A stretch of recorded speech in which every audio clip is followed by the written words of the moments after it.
What I kind of understand, I think mental health is just, I think like the word that really comes to my mind is resilience. Just being able to kind of go through your day and face whatever, will happen in your life, whatever challenges may come up. And just being able to like live in like a very grounded feeling. Um, Not being, so thrown one way or another by like external events happening outside of you, and just being able to kind of like find comfort and security just inside of yourself, basically. I saw mental health counseling a lot like physical counseling, if that makes sense, where, like for me, like I was functioning at a very low level of mental health for a lot of my life, and that affected kind of everything that I did, school, social life, like career things, personal life things. Um, it just kind of makes sense, like if there is something that is not performing at its best capacity, like in my case it was my mental health, it just like makes sense to seek treatment for that and kind of, work on understanding why that's happening and what are the best ways to kind of approach it and hopefully like cure it. Um, I think it's just like it makes sense because mental health is everything. You are your mind, basically. You're always living with your mind. So it makes sense to really want to cultivate like a healthier and more healthy, I guess, relationship with that. I'll give kind of one specific example that's coming to my head.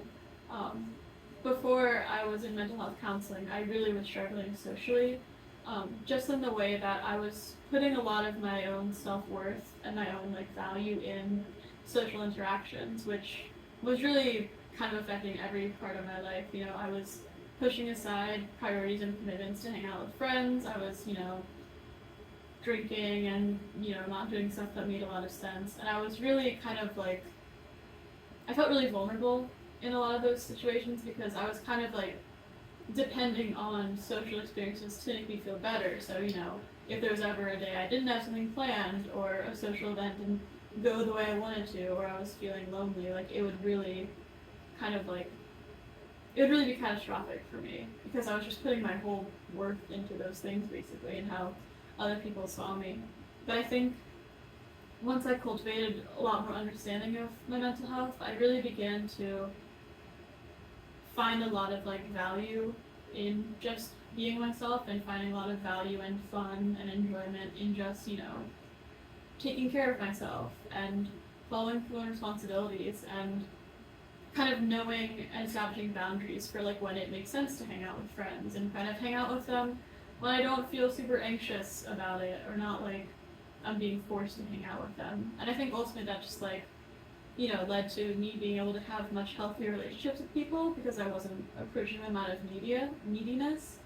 And also just kind of have a healthy relationship with myself and be able to take care of myself and focus on school a lot more effectively and work and all of my other responsibilities.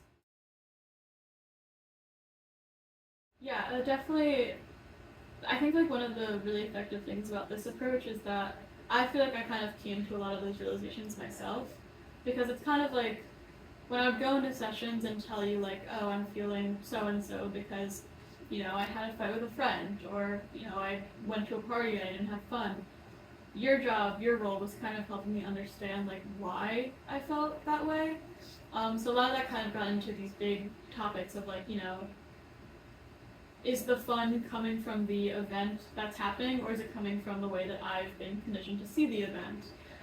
Or just kind of like understanding why I feel the way that I do about social events and drinking and stuff, and why I don't feel the same way about, spending time alone and being responsible and doing stuff that makes sense. And so I think just like having that understanding that like my security doesn't come from things outside of me was really beneficial and kind of like guided me towards being able to make more conscious decisions because I was able to kind of like in a moment where I was deciding if I wanted to like go out or stay in and study, it was kind of a lot easier for me to understand like, is going out fun or do I just like, am I just like anxious about not going out, if that makes sense. And having that kind of like understanding of how my mind works and how my like conditioned states of thinking were influencing those decisions, I think helped me make a lot more effective decisions that did lead to smarter and wiser social choices.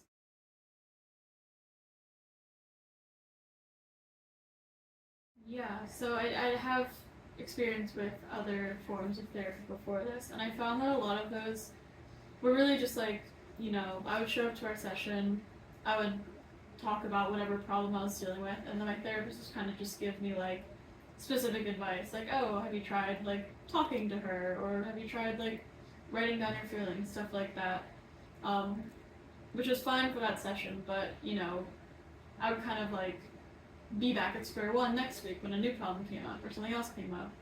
And I think what really was different about this approach specifically is how much emphasis you put on like clients kind of taking initiative in it, in the sense where it's like what I was saying before, where it's like I would come to you with a problem and you'd help me understand it, but you kind of always set up that boundary that like that's all you could really like quote unquote make me do, if that makes sense. Where it's like you can help me understand this, but a lot of where I really see progress is when I choose to take what you help me understand and actually apply it in my real life. So like even just with like the friends thing, where you help me understand that like my enjoyment and fun wasn't coming from the friends, it was coming from how I was choosing to view that interaction. I found out that I could apply that to not only my friends, but kind of everything in my life, like every other kind of coping mechanism and unhealthy habit I adapted from being less mentally healthy. I think this approach is really important in the fact that like it really does put the power in a client's hand, and it kind of relies on that power to get the most out of the therapy, if that makes sense. Because there really is only so much a therapist can do or make you do, and I think like the best way to see results is when you make the decision and come from a place where you understand your decision and try to implement it in your daily life.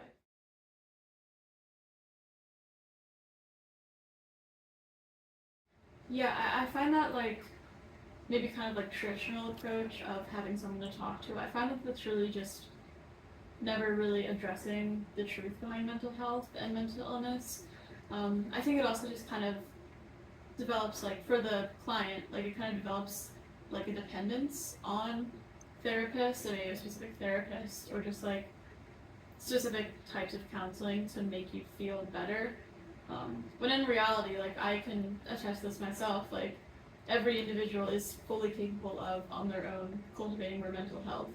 And even with guidance, like a lot of that process is on your own. It's kind of how much you decide to implement it. And I think what I really got from like this form of therapy is that kind of like independence, if you know what like it just like What do you mean by independence? just like that knowledge that I am like fully capable of handling anything that comes to me like on my own, if that makes sense. And while there's a lot of like mental health that I still need to cultivate, I think a big difference in your form of therapy versus most other forms of therapy is just like you're not teaching your clients that like they need to rely on therapy and like quick fixes and like having someone to talk to make them feel better. Like you're kind of advocating for this idea that like everyone is capable of cultivating their mental health and is capable of handling all the challenges that might come in their day-to-day life.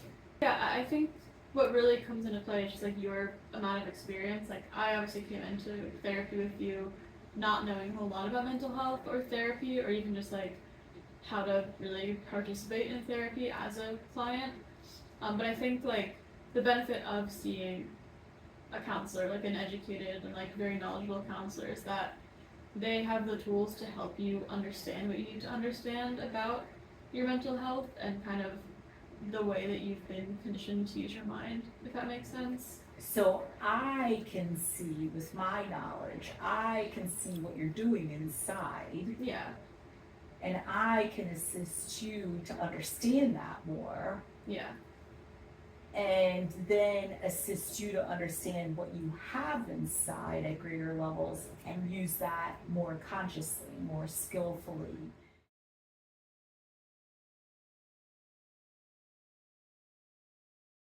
I definitely think I would, and I think I would recommend it, but with the kind of like knowledge that you really do need to be like committed to wanting to get better. Because I do think this approach, like, it's been by far like the most effective approach that I've tried, and I've like gained so much progress that's honestly like shocking to me sometimes to think about like how different I am now than I was like a year ago. Um, I think I would definitely recommend it just because like what we're talking about the idea of taking initiative and healing happening inside of you, I think is really powerful and a really important message that I think a lot of people could benefit from. Just like the idea that like you don't, there's nothing like wrong with you per se. There's nothing that you like need, externally. It's all kind of just about understanding and cultivating a better relationship with your mind, and from that you will experience like crazy balance of mental health.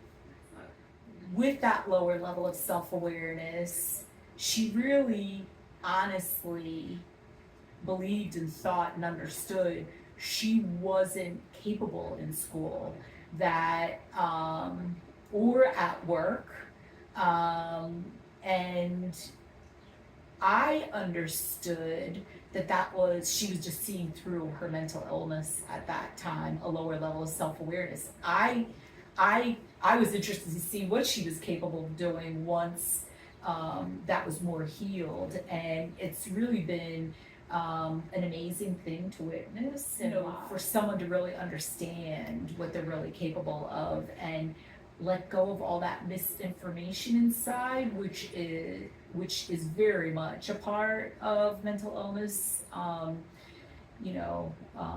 So, and it's not me saying it to her, it's her realizing it, and that's where the sustainable healing happens. Think about it. If someone came up to you and said, you're really gifted at this, and you're totally convinced you're not, like, that's not going to change anything. Do you know what I mean? But to use your mind consciously and realize for yourself, oh, I can do this. Oh, I'm capable. Oh, I'm actually really good at this. That's really change inside.